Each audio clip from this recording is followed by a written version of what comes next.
people that I worked with in this study were 30 pre-service IS math teachers. And what the study consisted of was an engagement in something that, again, I'm going to explain as a context problem. So these IS pre-service teachers had 2 months to complete a mathematical investigation in this contextualized way. And some observational and written data was collected, including their mathematical work and some reflections, and then follow-up questions to encourage participants to unpack the experiences from different perspectives. So the framework, I mentioned a bit of the theoretical underpinnings would be something that I would talk about today. The framework that I'm using is both for the design of my data collection instruments as well as for the data analysis. So this comes from Gutstein's. I'm actually more comfortable on this side of the screen, and I don't know why. Handedness issue. This comes from Gutstein's work, and I mentioned him a little bit. So he is really a prominent researcher in this area, and his personal work with troubled youth and teaching them math in very, say, like inner city Chicago classroom and doing really important things in math has given him a sense of different aspects of a teacher, of teachers' considerations when planning lessons and activities. So he theorizes 2 different sets of goals that a teacher who wants to teach for social justice or through issues that concern social justice would keep in mind. On the one hand, there are the social justice pedagogical goals. So the idea is to have math lessons that will help the students develop positive personal identities. That will also help them read the world with mathematics, so understand issues in their life with the mathematics that they're learning. And then write the world with mathematics, so give back to the community somehow based on their new mathematical understandings and identities. So that's kind of the social side. And this would connect to that research concerned with math for social justice. I mentioned math through social justice. So my research sort of floats kind of in here in this complementary perspective. These pedagogical goals talk about reading the mathematical world, so understanding mathematics. Traditional academic success. So if we're going to do something in our classrooms, we want it to benefit our students' learning within the system that they find themselves. So they're succeeding in that traditional sense. And then changing orientation towards mathematics. So I'll talk a little bit about this later on, but the idea is we do tend to view math in a particular sort of way or particular sorts of ways that aren't necessarily representative of what math is really about or how it's really useful and important. Context problems. I didn't really tell you what I mean by that. So I sort of alluded to what I'm thinking about. But these are really investigations that take an inquiry style, I guess you could say. But they contextualize math content, in this case in the intermediate and secondary level, in a worldly issue. So you have to use some math content to negotiate the relevant and important aspects of certain issues. And again, I'll tell you more about that and try and weave some of these things in a bit. Types of context problems that you would have already seen might be like the word problems from a textbook, or real world problems, or story problems, such as Anne talked about earlier today. There are really quite a lot of types of context problems. Anything that contextualizes math, that removes it from that abstract domain, we can really think about it as a context problem. And they tend to be pretty popular in this country, in the States, and elsewhere. But as Tim Beswick notes, our enthusiasm for these kinds of problems seems to precede any evidence of their being effective. So we really like to use them, but we don't know how they impact our students' learning. That research just isn't there.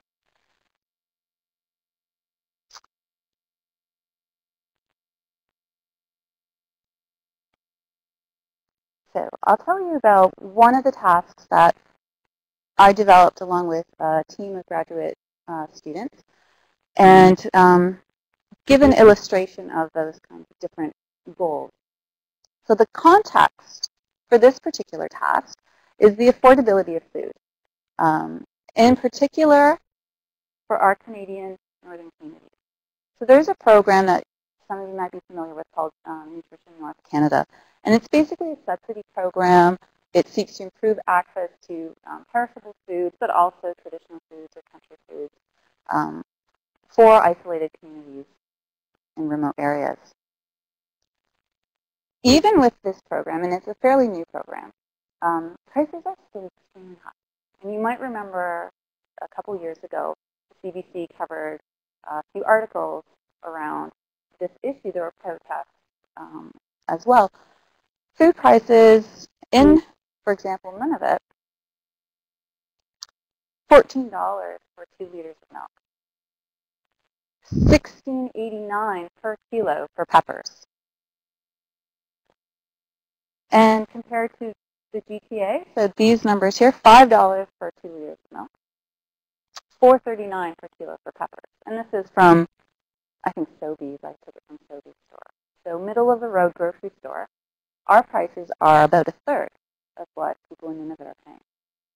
There are a lot of issues around that. And so the task was designed with the idea of exploring these issues from different lenses. So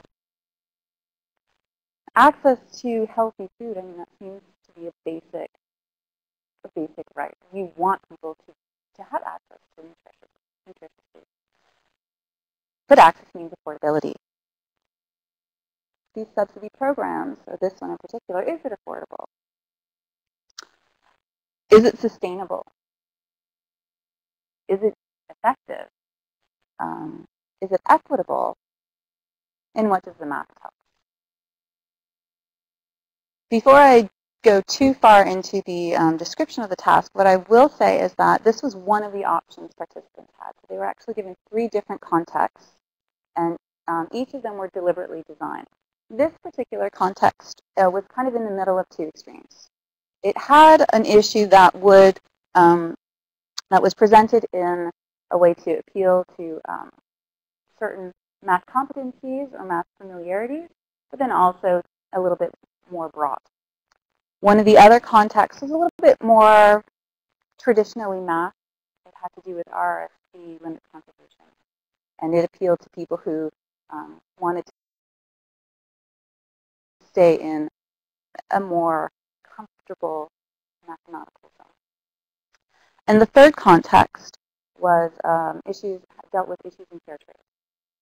And this was a little bit less familiar, at least at the forefront, to what usually we do in math.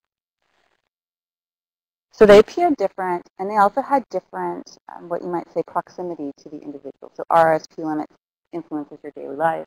Nutrition North is a Canada-wide issue, and fair trade is a global issue. All of the tasks, I forgot all about this slide. So back to Nutrition North, which is what we'll focus on anyhow.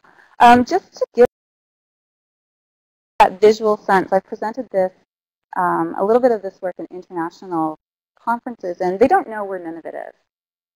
And so it's hard to appreciate what exactly would be some of those challenges when you've got most of your population living around here, but people in real need of resources living way up here. And just for a little bit more comparison, thinking about that price of milk and the cost of peppers, and we're talking about a population of over 2 million, over 2.5 million, versus in one city versus an entire territory with a population of 31,000. So there are all kinds of different issues connected to access when we think about the population density of our far north communities. All of the tasks took on a similar structure, and I know you can't read the task, and that's not the important part, but they were designed with that framework in mind of balancing different pedagogical goals for social justice and for mathematics. All of the tasks had this introduction to the context with some reference for future research or further research. Just a brief paragraph here, here to get your feet wet. And then a little bit more of a fleshed out discussion about what issues are related to the context. What's being talked about in the news, for example, was provided in this link. So some facts and some references, and these were supplemented with on the course website with further links and resources. And then the questions for investigation. So we set the scene, we provoke some kind of controversy. There's something seemingly inequitable going on. And then participants were invited to explore 2 mathematical investigations. And these ones in particular had to do with cost of living, cost of groceries, comparing a typical family in your neighborhood, what their expenses would be, what their intake would be, versus an imagined comparable family living way up north. And again, more references to help with the investigation. The last question was an opinion piece. A newspaper has asked you to write this article, or you want to write an article critiquing the program or critiquing aspects of the issues with drawing on what you discovered in these mathematical experiments. So it was sort of looking at reading the mathematical world and reading the world with mathematics. So digging into some math. For example, question 2 had analyze some data, let's say, and represent it in 2 different ways. So very typical math sort of question, but embedded in this atypical context. So reading the world with math, reading the mathematical world, all of it is geared towards changing some orientation towards math because it isn't that usual exercise or problem. And then this activation piece, what can you give back? Write the world with mathematics. So using the data you found, interpreting that data, how does that help you make sense of these issues and what opinion do you want to choose? And it was left very much open with the hope that people would come up with different solutions based on the different data they looked at and how the different representations gave them different insights into the issues.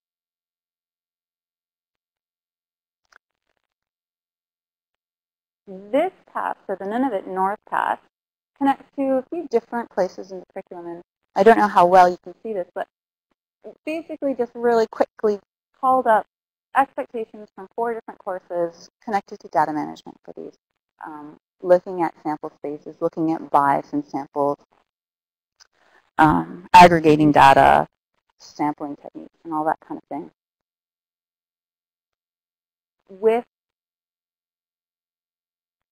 So part of that broader research that I mentioned is focused on task development. So these are initial stages in the task design. And in the process, so participants were sort of left very open-ended and encouraged to make these connections. And many of them did pull out their curriculum resource, think, okay, what math am I using? What math could I be using? But not everybody did. So in some of my future work, I'm going to look at how to make this connection a little bit more explicit, because for some students it really was, and for other, I should say, participants it wasn't so clear. But just to give you a sense that even though the questions look quite different, or the format of the activity looks quite different, it's still very much embedded in traditional curricular material. These participants were then also asked follow-up questions, and these were tailored specifically to teachers, practicing teachers. And they were all different depending on which of the 3 options they chose, but again, with similar themes.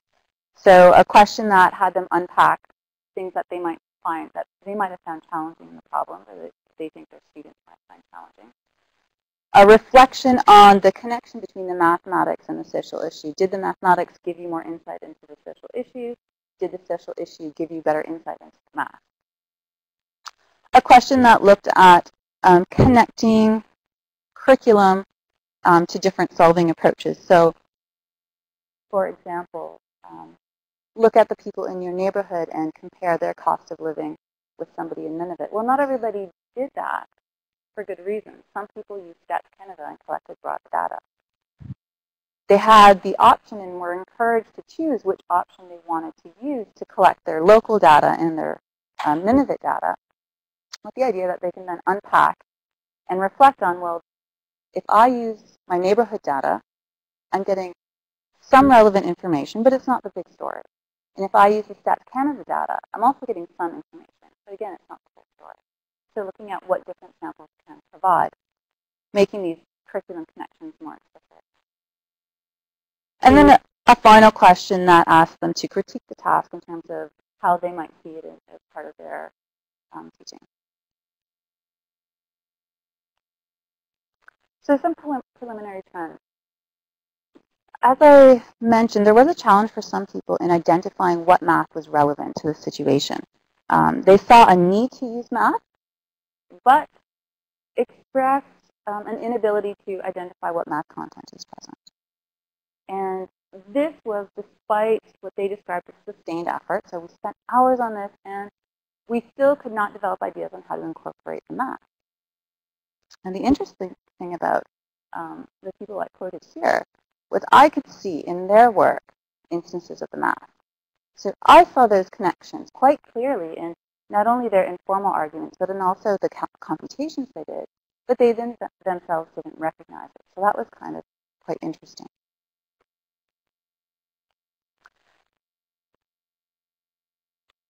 There was also evidence of a shift in orientation towards classroom math, and this was quite nice. So I had a participant who said, well, the task for me really reinforced how powerful mathematics is. And again, these are concepts that in a lot of high school classrooms kind of get pushed to the periphery.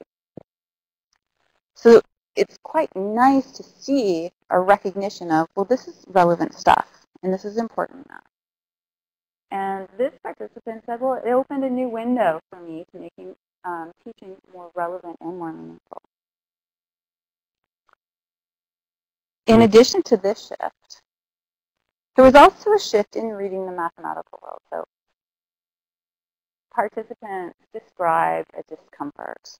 And for people who were here this morning, Roland mentioned cognitive dissonance.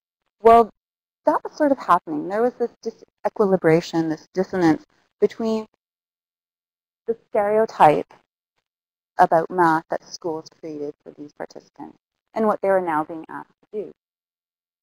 And part of it was because of the murkiness of negotiating a social issue through a mathematical lens. It's not, there's no neat and final solution. It's not clear-cut and algorithmic as a lot of our stereotypical math questions are.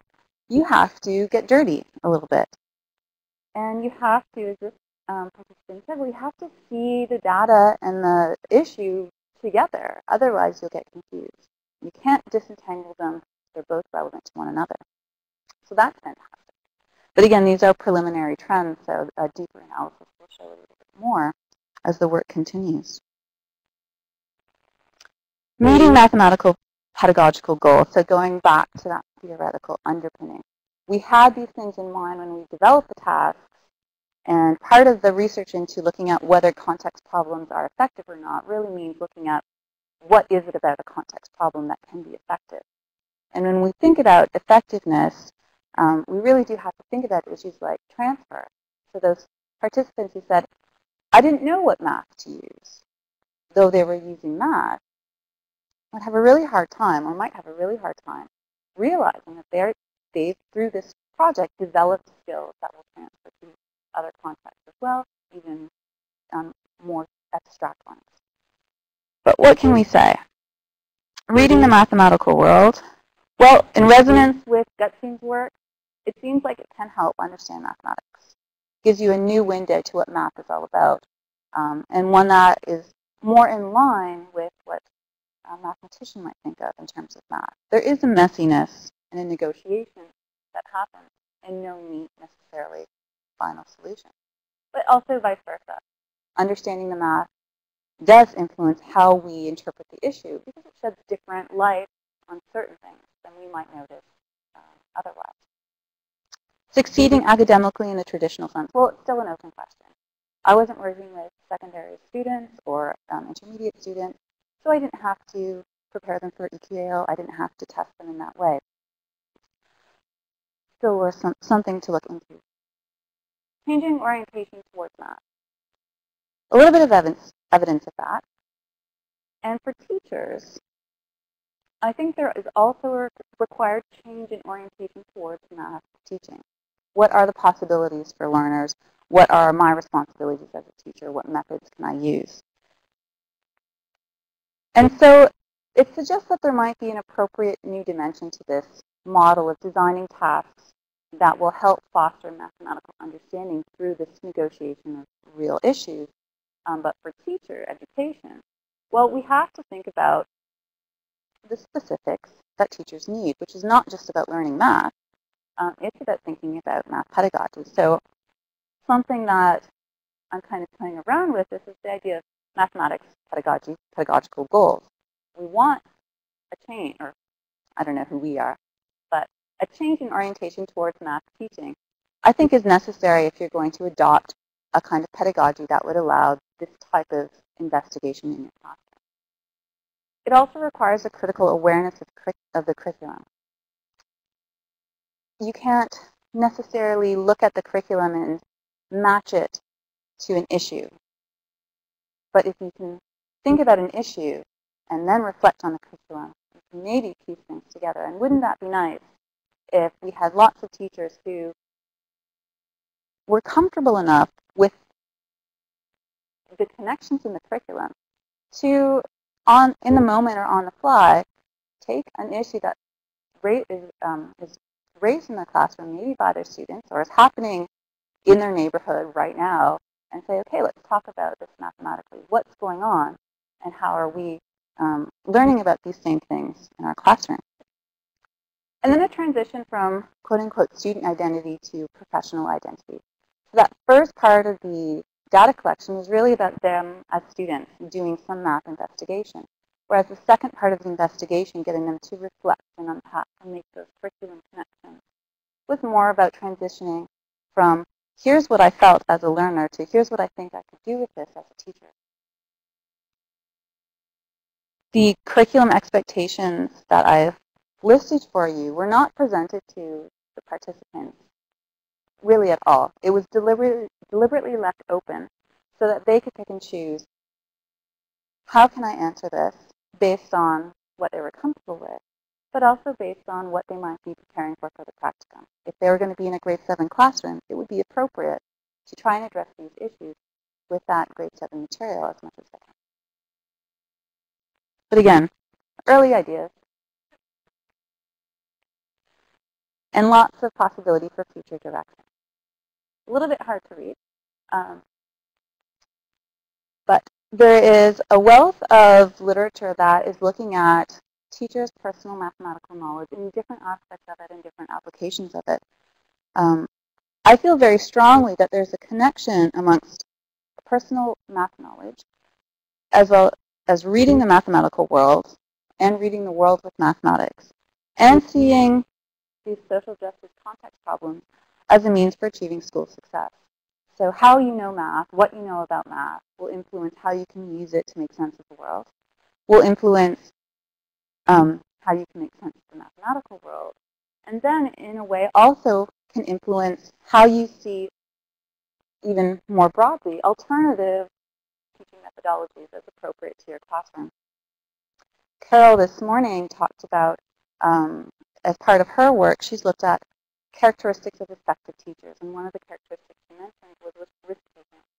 And there's certainly an element of risk in this kind of approach. You have to kind of free yourself from that traditional approach, those familiar exercises and word problems at the end and unit by unit, and that style of delivery, if you want.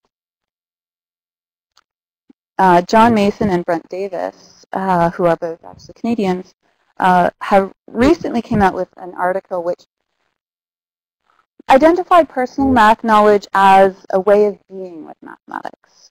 And this way of being with mathematics enables a teacher to carry out her day-to-day duties. It's not about what you know, it's about how you are with the subject.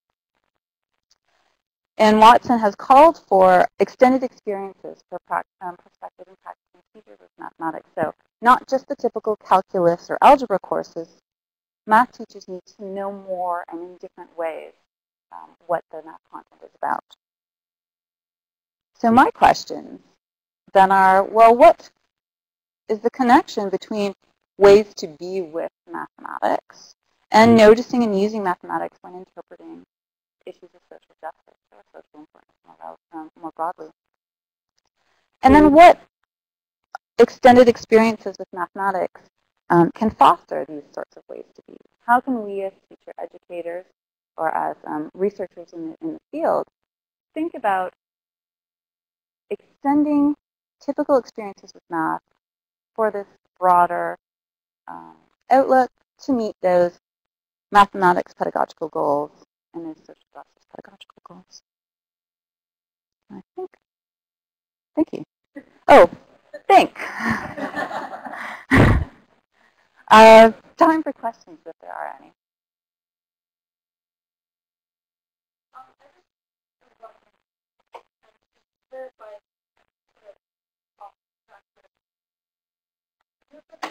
Is it mean that participants had a strong background or had a strong background?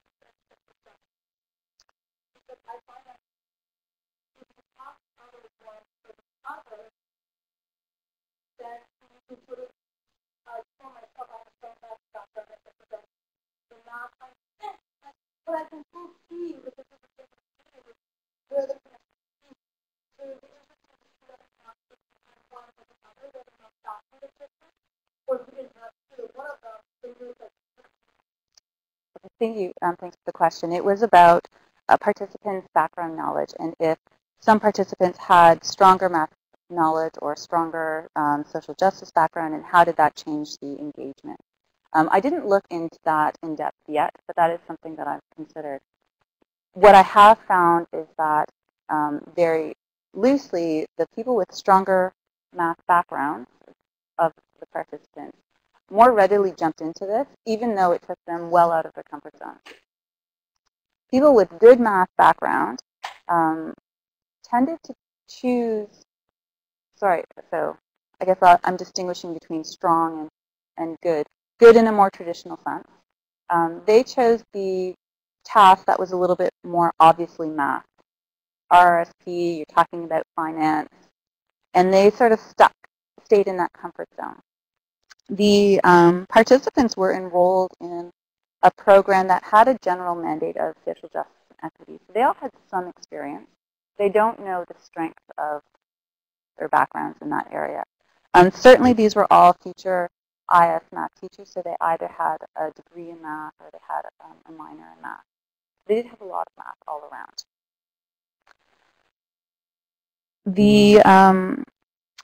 The people who expressed challenges in finding the relevant math, the problem that elicited that the most was a problem connected to the Fair Trade Project. And in this Fair Trade Project, what students were at, the context was, you're a photojournalist, National Geographic's hired you to document issues in fair trade. You get to decide what you want to focus on, which issues of fair trade you want to focus on. And guess what? They will pay, National Geographic will pay for you to travel to a bunch of different countries over 30 days to collect your photos and then create your article. Give a detailed itinerary and motivation or justification for why you're picking these countries and why you're taking this route if you want National Geographic to cover your cost. So something like that was the first investigation. It was, on one hand, a connection to data management, which showed up in the work of participants. But on the other hand, it was a connection to optimization. I want to go to 5 different countries, but I don't want to be going back and forth across the globe. I need to choose my route carefully. And that also showed up in their work, but it wasn't as clear to them that that's what they were doing. In that case, I don't know if it's the concept of optimization that was unclear, or if it was the question that was not explicit enough, or the interventions that were not explicit enough. So there are still a lot of open-ended questions to this research, and as I said, moving forward, these are exactly the kinds of issues to look into more deeply. Is there another question? Greg and Tom?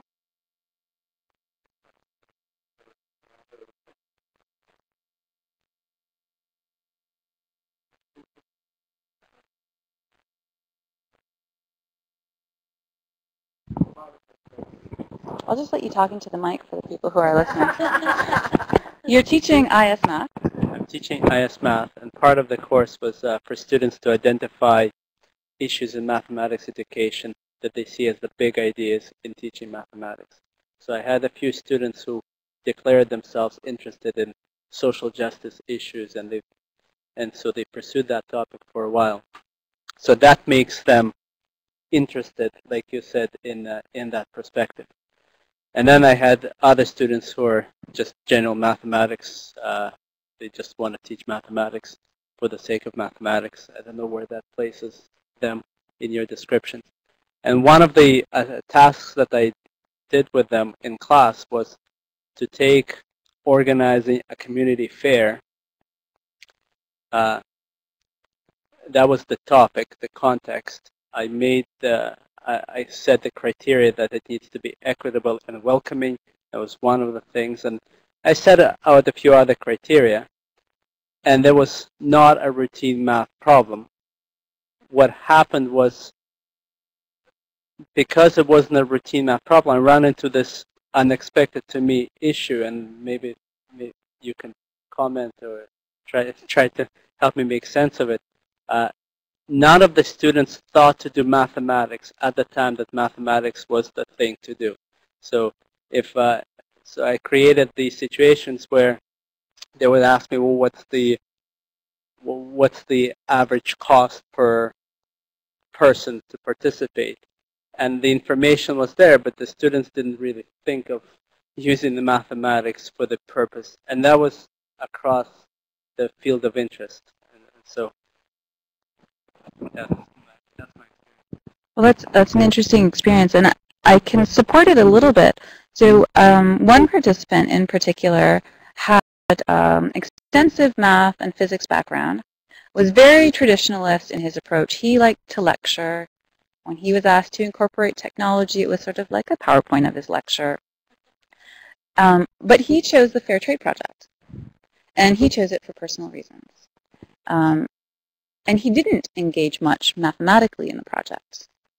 So I did notice that people chose their subjects, their topics, for different either cognitive reasons, so the math is more comfortable, or emotional reasons. This speaks to me because I'm from these countries that are affected. Or this speaks to me because I've done a lot of volunteer work with a similar demographic. Or this speaks to me because I care about Canada and I'm interested in this stuff. So there are a lot of different motivations for making the selection, but I haven't noticed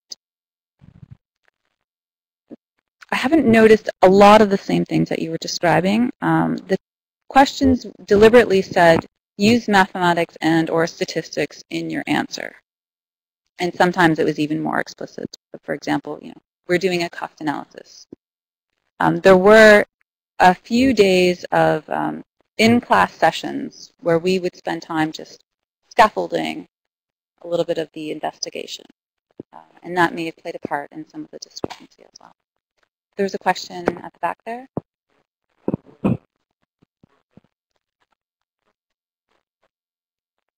I'm not familiar with the World Game. Hang on a second. You can